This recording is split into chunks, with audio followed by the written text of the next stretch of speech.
This is a story about a ruthless killer who caused panic throughout Britain, carrying out dozens of violent robberies on sub-post offices.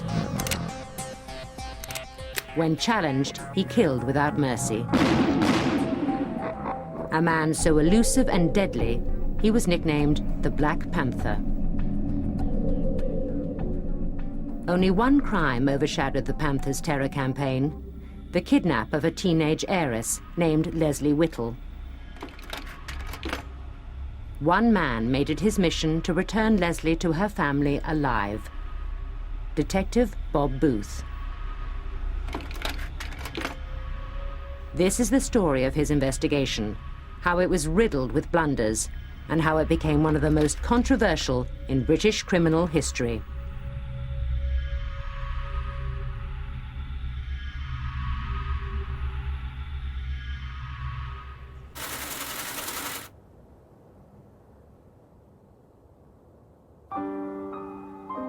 The story of Lesley Whittle's kidnap began on January the 14th, 1975, in the mining village of Heiress, Shropshire.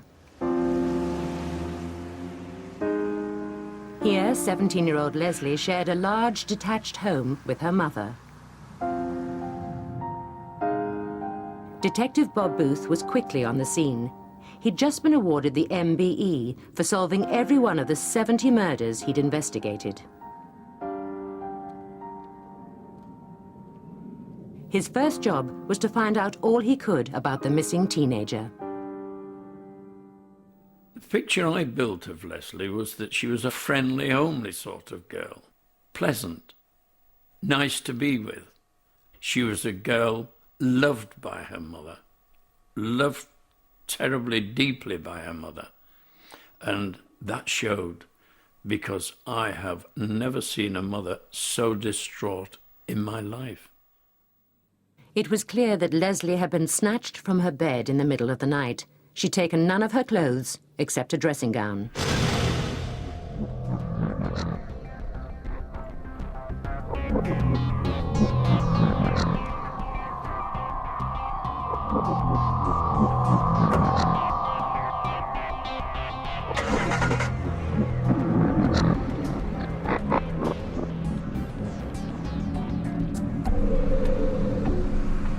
But why would anyone kidnap a quiet teenager from a remote village? Booth discovered that Lesley's family owned a large coach firm in the area, and she was due to inherit part of the family fortune. The Whittles' transport manager, Len Rudd, had known Lesley since she was a child. Lesley was great.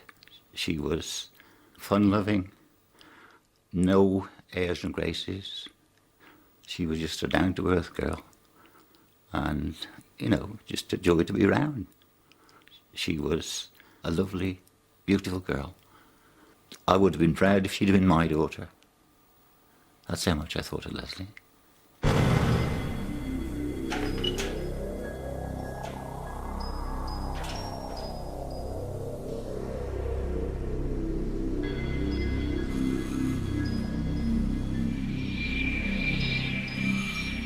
Booth knew if he was to bring Lesley back home alive, he had to follow the kidnapper's instructions left on dymo tape on a chocolate box in the family lounge.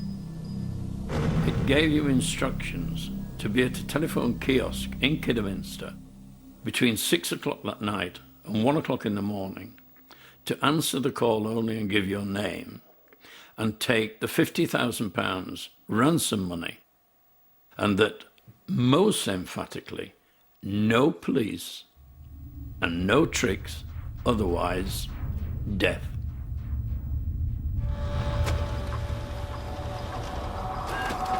Booth collected £50,000 from the Whittles' bank. Every note was then photocopied so it could be traced later. Lesley's brother Ronald was the courier. Because of the death threat, he arrived at the rendezvous alone. But hidden nearby, undercover policemen were watching every move.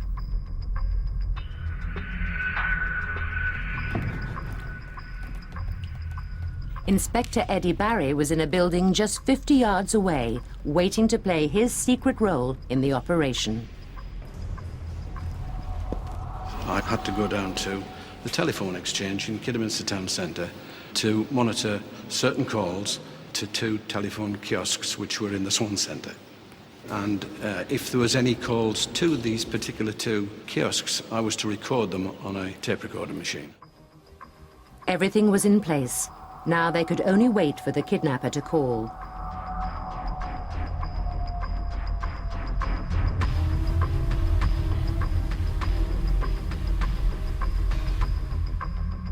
But then came a problem.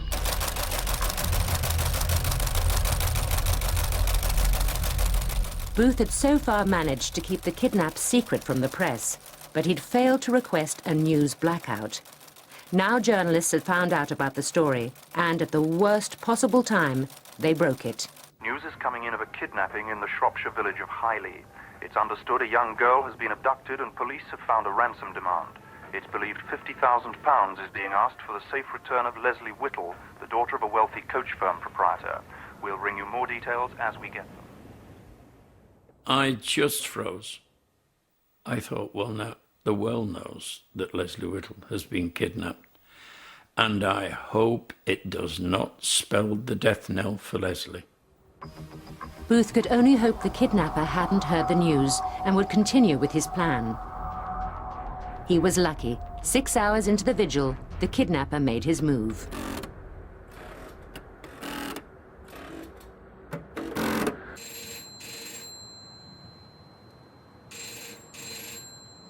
About 12 midnight, a call came through to one of the kiosks, and it rang, and it rang, and I switched on the tape recorder. Nothing happened, and it just went off.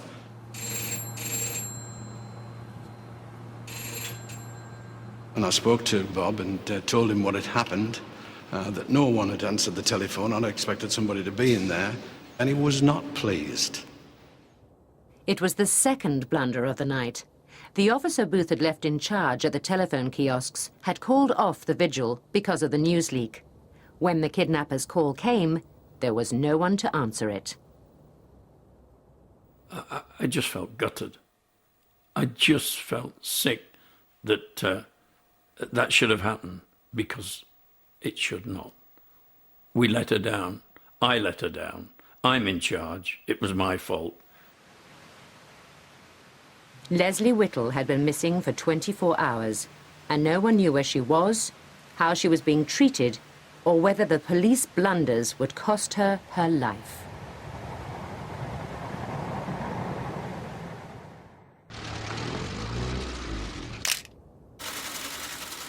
As the second day of Lesley Whittle's kidnap ordeal began, the world's press descended on Highley. The story was splashed on every front page in the country. There was this tiny little village besieged by all these journalists and photographers. But it was hard to really get to grips with the fact that somebody could be kidnapped from a small English village. You know, a little girl of, 17 who, nobody had ever heard of. And all of a sudden she's been kidnapped, there are ransoms, it's all stuff of movies. The reporters were desperate to interview Lesley's family, but Bob Booth was determined to protect them. I thought Ronald Whittle was very composed throughout, and I thought his resilience to this traumatic event was dealt with tremendous courage and no outward emotion. Inward emotion, I'm sure. His heart must have been torn out. His mother showed it. His mother was a mother in distress. Booth decided to return to the rendezvous for a second night, but the press had now discovered where it was. And as Ronald Whittle waited for the kidnapper's vital call, he was hounded by photographers. I just can't imagine anything more bizarre in such a serious crime. A girl has been taken from her home, and here the press are, wanting photographs and quizzing me about where the scene of the action's going to be. I'm not against investigative journalism, but there is a limit, and the limit has to be drawn when a person's life is at stake. Whittle waited at the telephone kiosk for several hours, but this time the kidnapper didn't call. Fears for Leslie's safety began to grow.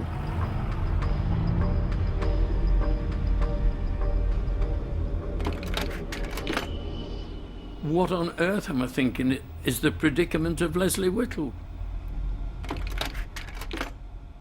Where is she? Hell, I thought. The poor girl. I don't know how she's being treated. I don't know how she's being held. I'm fearful of her safety. I thought, if this is getting emotionally involved, I've bought it hook, line and sinker. After 2 days, Lesley Whittle was no nearer being returned safely to her family.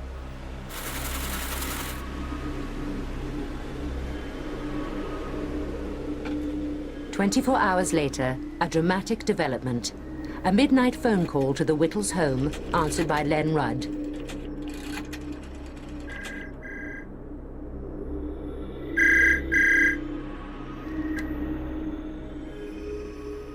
It was Leslie's voice.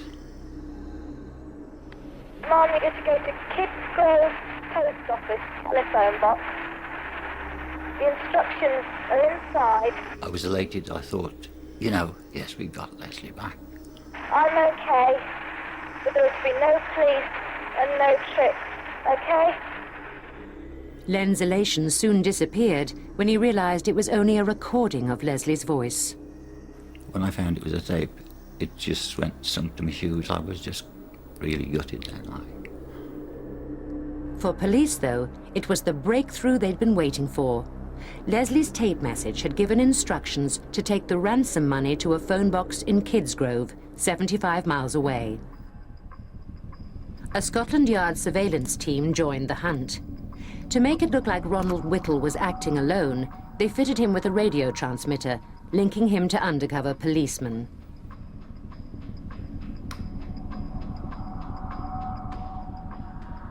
Meanwhile, Booth alerted Staffordshire police that a sensitive ransom run was taking place on their patch.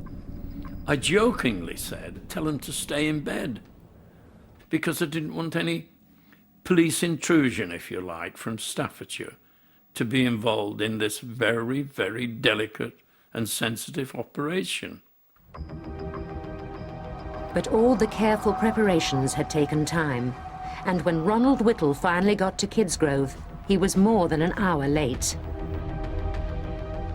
Then he spent another 30 minutes searching frantically for the message, which had been hidden behind the backboard.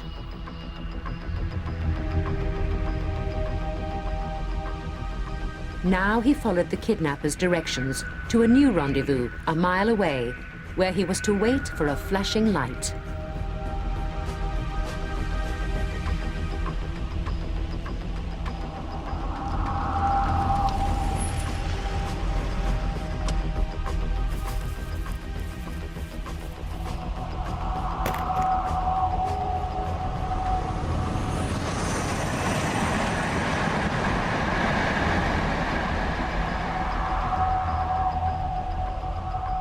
But there was to be no ransom drop. The kidnapper failed to appear, and after waiting for an hour, the puzzled detectives reluctantly called off the operation.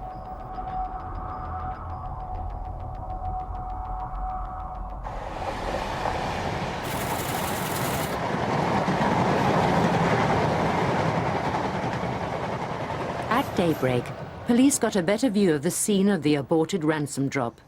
It was at Bathpool Park, a local beauty spot.